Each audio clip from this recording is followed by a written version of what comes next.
Bine v-am găsit, bine v-am regăsit, dragilor din Zodia Taur, oriunde v-ați afla. Iată-ne din nou împreună la o lectură generală, de data aceasta pentru luna octombrie acestui an 2025, așa că toți cei care aveți soarele, luna, Venus, ascendentul, oricare alt aspect astral important pentru voi din harta voastră natală și care are legătură cu Zodia Taur, această lectură este de asemenea și pentru voi. Ca de fiecare dată, nu uitați, este o lectură generală, așa că vă rog să luați decât acele mesaje care vor rezona cu voi.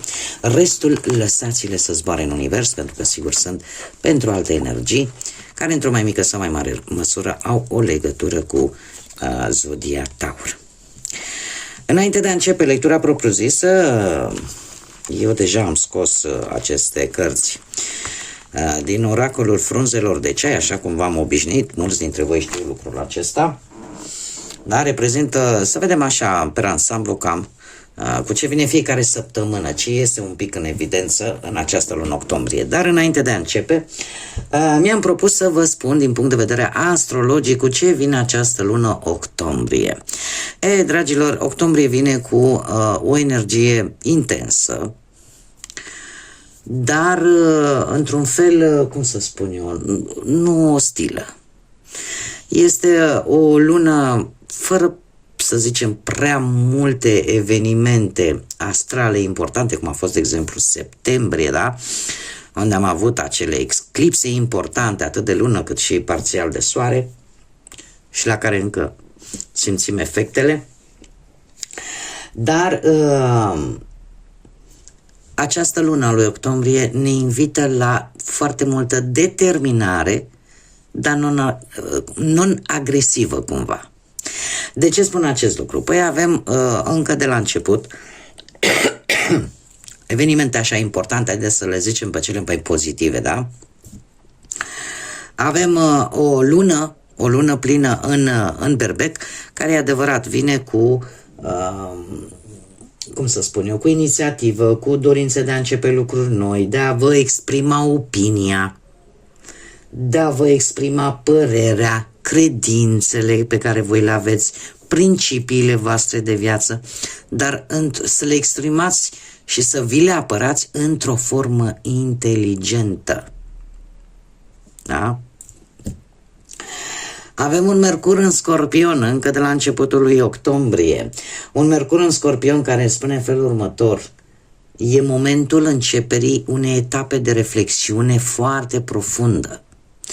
Comunicarea nu are ce căuta în această lună, acea comunicare puerilă, acea comunicare superficială nu are ce căuta. De ce? Pentru că poate provoca neînțelegeri, poate provoca conflicte. În această lună, comunicarea trebuie să fie una foarte clară, foarte, cum să spun eu, cu multă răbdare și în același timp un dialog foarte profund, foarte transformator. De asemenea, avem pe Marte în trigon cu nodul nord, care vine și spune, domne, acțiune, curaj, energie, lucruri care se aliniază pe axa destinului fiecăruia dintre noi și pe dezvoltarea noastră personală. Avem de asemenea un alt trigon important al lui Marte cu Jupiter, care ne vorbește de încrederea în noi înșine, în capacitățile și în abilitățile noastre, în așa fel încât putem dezvolta o gândire foarte strategică și să rezolvăm lucruri pe care poate până acum a fost destul de complicat să le rezolvăm. Cumva este un moment cheie să soluționăm probleme destul de complexe, situații destul de complexe. De asemenea, mai avem un trigon între Marte și Saturn. Uite ce să vezi, când se combine și se armonizează acțiunea și energia lui Marte cu organizarea și structura lui Saturn, ce poate să iasă decât foarte multă determinare, foarte multă răbdare, foarte multă organizare și ducerea la bun sfârșit, porfin, da, a unor situații destul de dificile. Luna aceasta, într-adevăr, se pot pune bazele acelor proiecte care sunt realiste, care țin cont de realitate, dar care sunt și expuse într-un mod foarte clar și foarte concis. Mai avem de asemenea și e adevărat, părțile mai puțin bune. Avem o conjuncție între Marte și Lilith. Aici trebuie să avem un pic de grijă, undeva pe 26 octombrie.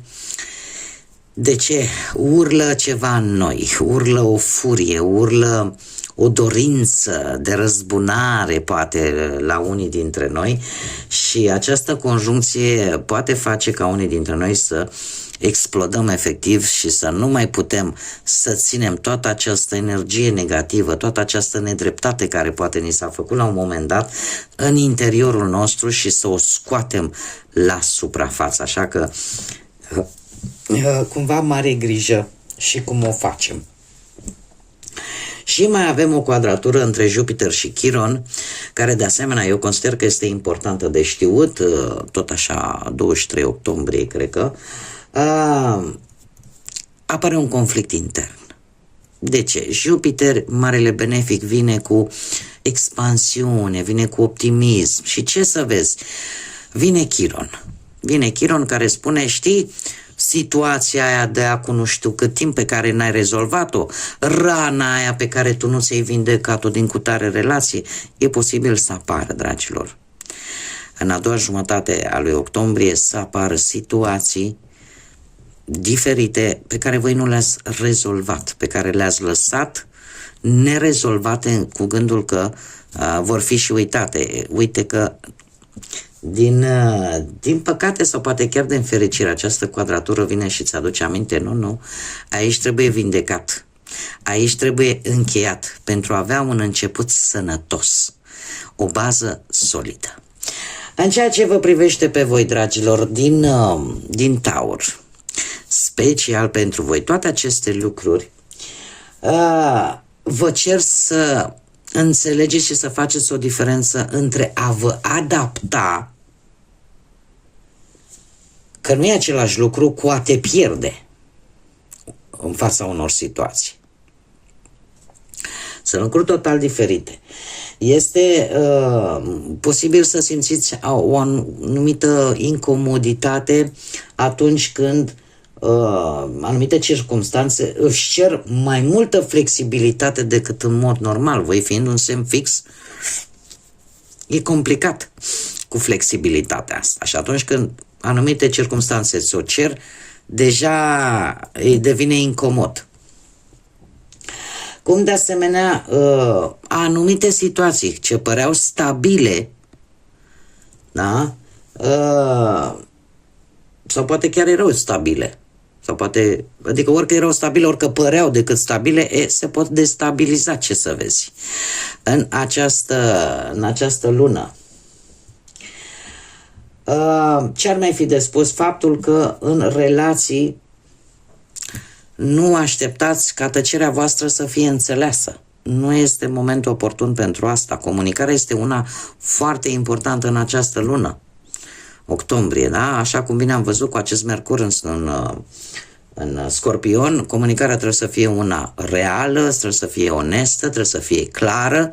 Nu așteptați că dacă nu vorbiți, rupeți comunicarea, lucrurile vor fi înțelese. Nu, va crea și mai multe neînțelegeri în relații.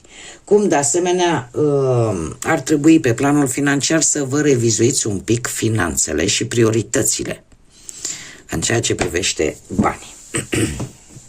Acum, haideți să trecem și la cărți să vedem ce ne spun și ele. Și avem prima săptămână din octombrie, un anunț important. Poate să fie și un anunț public de o mare importanță. Dar se pare că acest anunț, eu zic, are legătură cu faptul că voi începeți să urcați. Așa, pas cu pas, începeți să urcați către succes. Cineva iese din viața voastră sau o situație care se va termina definitiv în a treia săptămână.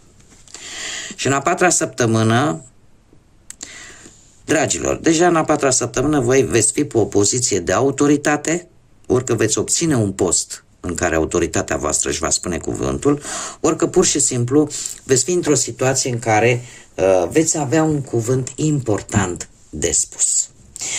Haideți să vedem acum ce ne spune și tarotul, cu ce vine pentru dragii mei din Taur în luna octombrie, pe planul profesional, financiar sau sentimental.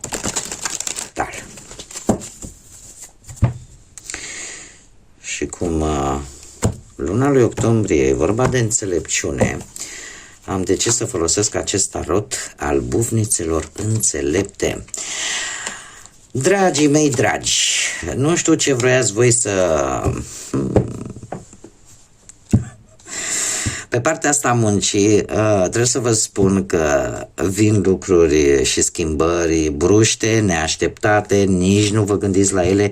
Știți cum e? Exact când zici, gata, domne, uite, acum mi-am găsit o muncă, acum e ok, sau gata, domne, uite, am rezolvat cu tare problemă, sau m-am chinuit la un proiect profesional și sunt pe punctul de a-l definitiva, de a-l concluziona. Vine ceva și dă cu voi și cu proiectul și cu ideea și cu situația în sine, dă de pământ, de nu se vede. Exact cum v-am mai spus, de multe ori situațiile aparent stabile se vor destabiliza. Și lucrul ăsta se pare că se va întâmpla și pe planul ăsta al muncii. Nu știu dacă zodia Scorpion vă spune ceva, dar lucrul ăsta cumva va începe să-și facă simțită prezența încă de la începutul lui octombrie. Se văd niște schimbări, în relația poate cu șefii, cu colegii, da, care într-un fel sau altul îți dă senzația că e ok, dar nu știu eu cât de ok va fi până la sfârșitul lui octombrie. Acum, paradoxal, să știți că ceea ce voi începeți sau ați început de ceva vreme și tot ați zis, hai gata, că mai am un pic și termin și o să fie în regulă, mă refer strict la partea asta profesională, că e proiect, că e plan, lo que sea, ce este, într-adevăr, vine ceva ce îți dă la temelie și zici, până aici mi-a fost, dar, așa cum îmi place să vă spun, pentru că este o realitate, ceva putred aici, legat de muncă, se va termina. Că e vorba de conexiunea dintre voi și un șef, dintre voi și un asociat, dintre voi și, nu știu, niște colegi de muncă, habar n-am. Orice poate să fie. Dar aici, ce este putred, se va tăia de la rădăcină. Ce va aduce? Aparent o să zici, domne, deci gata, mi s-a luat până aici, uite cât m-am muncit, mai aveam un pic mai aveam să rezolv și uite o situație care schimbă totul la 180 de grade, dar vouă lucrul ăsta, dragilor, cel puțin sfârșitul lui octombrie, începutul lui noiembrie vine cu un 2 de cupe așa de frumos, pentru că tu vei avea acea apreciere, acea valoare, da? De a, cum să spun eu, de a lega, de a face conexiuni foarte pozitive, foarte benefice pentru voi. Chiar vă poate ajuta pe unii dintre voi să vă găsiți și de muncă. Deci ceea ce se întâmplă pe planul ăsta profesional va avea un răspuns pozitiv, aș spune, aproape imediat. Așa că nu trebuie să vă... Cumva trebuia să se întâmple ceva. Haideți să vedem. Pe partea banilor, dragilor, sunteți nu că rațional, sunteți mână de fier.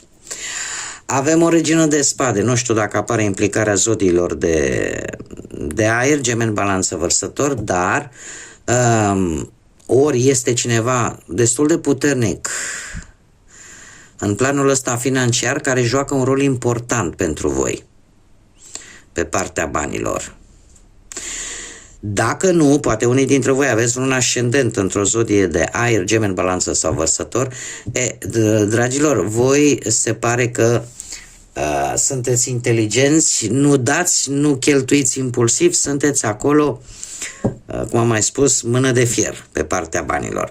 Asul de monede vine cu o ofertă pe care voi trebuie cumva să o dezvoltați ca să scoateți niște bănuți de acolo. Este o ofertă tare bună care vă poate ajuta să rezolvați anumite situații, da? Sau, nu știu, să vă ajute să vă crească oarecum câștigurile. Că e o idee care îți poate aduce un câștig în plus, că e așa, nu știu, o epifanie, stai așa și te gândești și pac, îți vine o idee bună. Depinde de tine dacă o dezvolți sau nu. Este adevărat că te pune la încercare această idee. De ce? Pentru că apare implicit acest 2 de spade.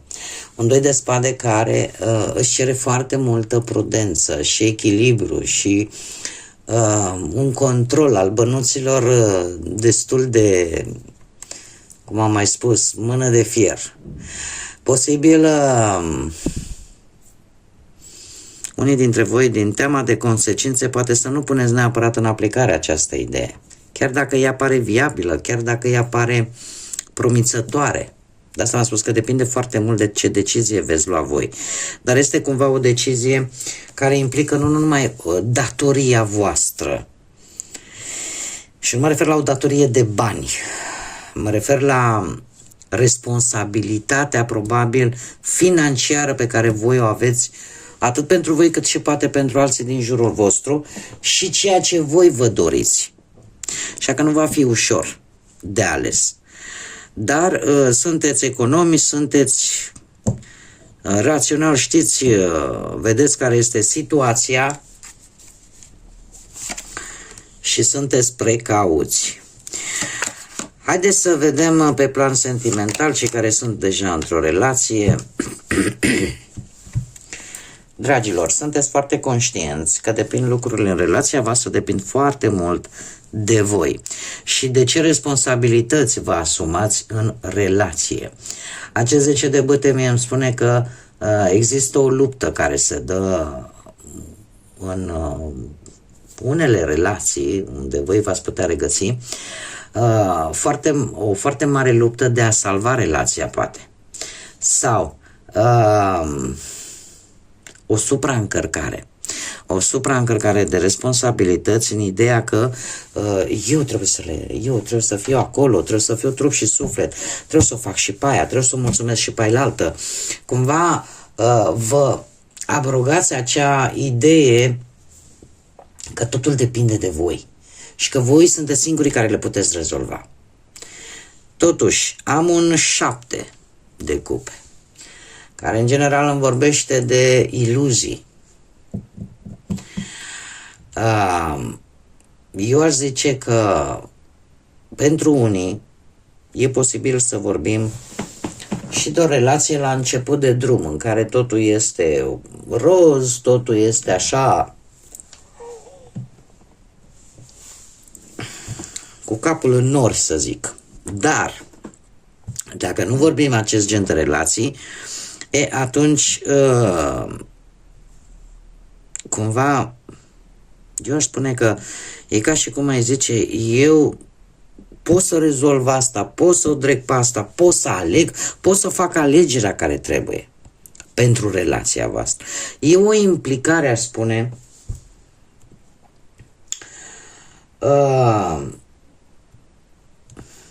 e o implicare care nu știu cât de bună e pentru voi. Pentru că într-o relație nu trebuie să facă decât unul totul. Cumva responsabilitățile și tot ceea ce ține de relație în general trebuie să fie echitabile. Nu știu, 7-le ăsta de cupe mie îmi spune că s-ar putea să vă îmbătați cu apă rece. E posibil ca ceea ce, dacă nu veți lua niște măsuri și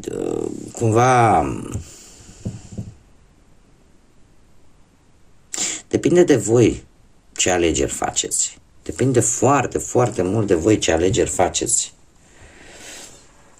Eu nu știu, poate că treceți foarte ușor peste anumite situații negative din relația voastră. Și mergeți oarecum, vă bazați foarte mult pe vise, pe iluzii, lasă că o să fie bine, lasă că nu-mi dau eu silința, nu mă lupt eu, nu dreg eu.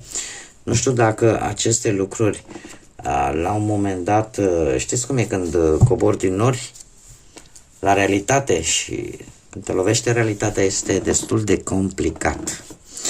Așa că ar fi cazul să încercați un pic să împărțiți toate aceste responsabilități în relație. Chiar dacă poate știți că le puteți face față. Mie cărțile îmi spun totuși că să nu-ți construiești un castel de nisip din relația ta. Tocmai pe ideea că lasă că rezolv eu, lasă că fac eu, lasă că aleg eu.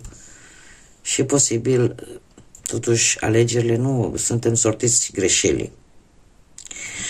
Haideți să vedem cei care sunteți singuri. Cei care sunteți singuri.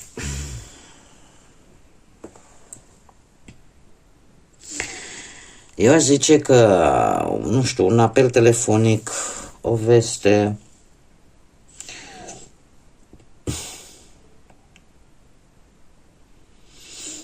care să vă ia prin surprindere.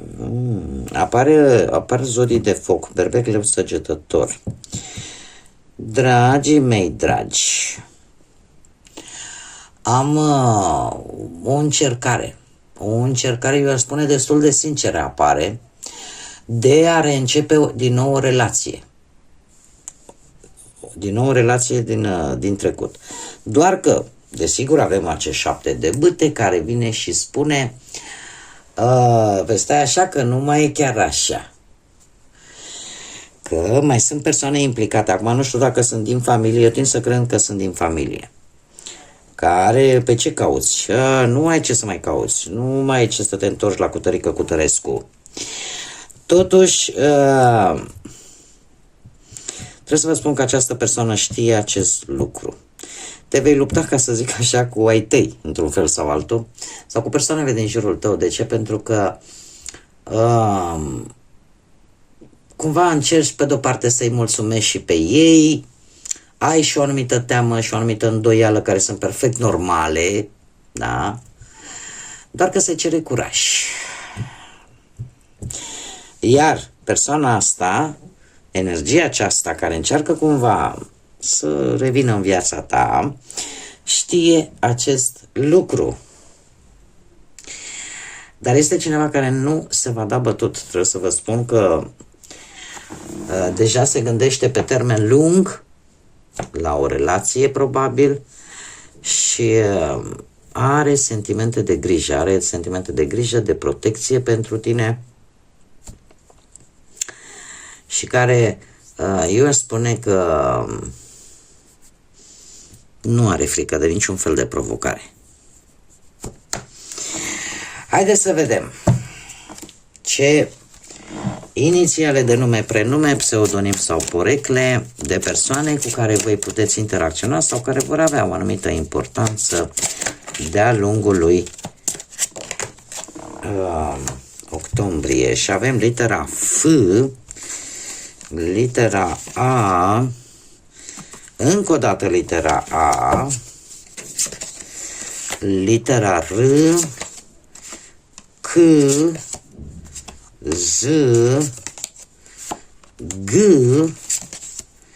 și Y. Ca și zodii, în afară de cele pe care vi le-am spus, ia să vedem care ar predomina. Dragilor, predomină cele de apă, rac, pești, scorpion, cele de aer, gemeni, balanță, vărsător și, bineînțeles, cele de foc, berbec, leu, săgetător. Haideți să vedem care este surpriza lunii octombrie pentru dragii mei din berbec. Surpriza lunii octombrie. este surpriza lunii octombrie, dragii mei din... Și avem ori data de 7 octombrie, ori în 7 zile sau 7 săptămâni se vor schimba niște circumstanțe. Circumstanțe care vor determina o anumită situație. Sau îți vei da seama cum s-a întâmplat o anumită situație în funcție de circumstanțele care erau sau care vor veni. Dar are legătură cu cifra 7, 7 zile, 7 săptămâni. Haideți să vedem și mesajul Universului pentru voi, dragilor din Taur, în luna lui octombrie. Care este mesajul pentru voi?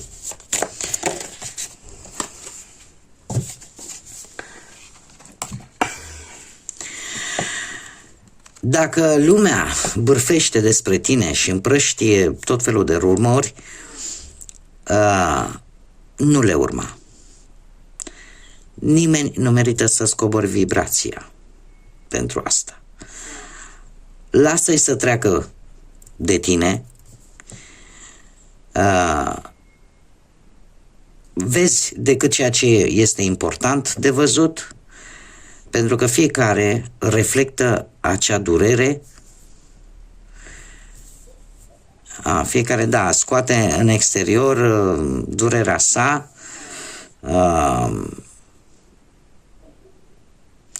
și de obicei asta e ca un rezultat al propriilor acțiuni. Este de fapt un îndemn de a nu pune urechea la toate bârfele, la toate rumorile care se împrăștie vis-a-vis de tine. Încerci să treci de toate aceste lucruri, nu le permite să scoboare vibrația, să scoboare energia, lasă-le să treacă și pentru că fiecare are anumite frustrări și eu am dat de cineva de curând, deci fiecare are anumite frustrări și de multe ori ceea ce ține în interior reflectă în exterior. Da? Așa că asta este rezultatul propriilor sale acțiuni. Dar cumva nu le băga în seamă și nu-i lăsa să te afecteze. Bun, dragilor, cam atât am avut pentru voi. Eu vă mulțumesc pentru prezență, vă doresc un octombrie minunat, liniștit, plin de ce vă doriți voi. Să aveți multă energie pozitivă. De asemenea, eu aștept cu mare interes like-urile, distribuirile, comentariile voastre. Cei care nu v-ați abonat, vă invit cu mare drag să o faceți. Dacă v-a plăcut, dacă rezonați și vreți să mai vedeți lecturi de acest gen, nu ezitați, abonați-vă, este gratuit la fel ca și celelalte și poate dați și pe clopoțel în așa fel încât să primiți înștiințare atunci când eu fac publicații noi. Oricum, până data viitoare, când ne vom revedea la o nouă lectură, tot binele din lume, să aveți parte de multă lumină în suflete, în gânduri și, desigur, să fiți iubiți, dragilor.